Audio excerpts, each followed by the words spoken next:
Assalamualaikum warahmatullahi wabarakatuh. Perkenalkan, nama saya Ratri Diah Luvita dengan nomor NIM 231135083, mahasiswa PPG Prajabatan Gelombang 1 2023, Universitas Sanata Dharma Yogyakarta. Di video ini, saya akan mempresentasikan demonstrasi kontekstual topik 3, mengulas asesmen di kelas, mata kuliah pemahaman peserta didik dan pembelajarannya. Pada video ini, saya akan mengulas modul ajar mata pelajaran matematika kelas 1 fase A. Selanjutnya, capaian pembelajaran. Pada akhir fase A, peserta didik dapat membaca, menuliskan, membandingkan, mengurutkan bilangan cacah sampai dengan 999 dengan menggunakan sistem nilai tempat. Kemudian, untuk tujuan pembelajaran, yang pertama, peserta didik mampu menghitung dengan tepat jumlah barang sampai 10. Yang kedua, peserta didik mampu menyatakan dengan tepat jumlah barang sampai 10 buah dan urutannya. Lalu, untuk materi yang terdapat dalam modul ajar, yaitu materi bilangan sampai dengan 10, dengan jenis asesmen formatif dan bentuk asesmen soal tertulis.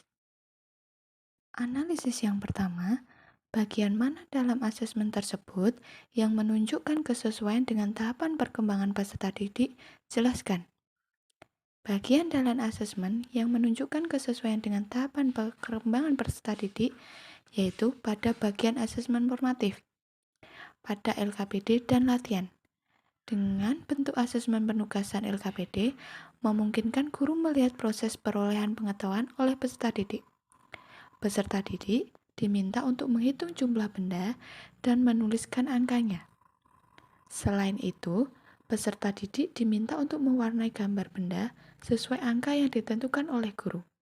Dalam menjelaskan pembelajaran, guru menggunakan benda konkret yang ada di kelas. Analisis yang kedua, bagian mana dalam asesmen tersebut yang menunjukkan kesesuaian dengan perlunya mempertimbangkan aspek lingkungan budaya dan karakteristik peserta didik. Bagian dalam asesmen yang menunjukkan kesesuaian dengan perlunya mempertimbangkan aspek lingkungan budaya dan karakteristik peserta didik adalah pada proses pembelajaran, kegiatannya dengan mempertimbangkan lingkungan budaya sekitar peserta didik, yaitu dengan memberikan contoh peristiwa yang dialami peserta didik dalam kehidupan sehari-hari. Analisis yang ketiga, bagian mana dalam asesmen tersebut yang menunjukkan kesesuaian dengan kemampuan peserta didik? Jelaskan. Dalam rancangan modul ajar ini, bagian asesmen yang menunjukkan kesesuaian dengan kemampuan peserta didik adalah pada LKPD yang disusun, yaitu sesuai dengan tujuan pembelajaran, yang menyatakan bahwa peserta didik mampu menghitung dengan tepat jumlah barang sampai 10, serta peserta didik mampu menyatakan dengan tepat jumlah barang sampai 10 buah dan urutannya.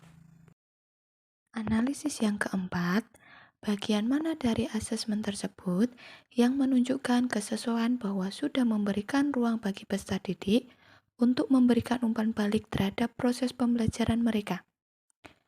Bagian dari asesmen yang menunjukkan kesesuaian bahwa sudah memberikan ruang bagi peserta didik untuk memberikan umpan balik terhadap pembelajaran mereka adalah pada saat peserta didik selesai mengerjakan LKPD, peserta didik diminta untuk menyampaikan hasil pekerjaannya, dan guru memberikan umpan balik serta penguatan terhadap hasil LKPD peserta didik.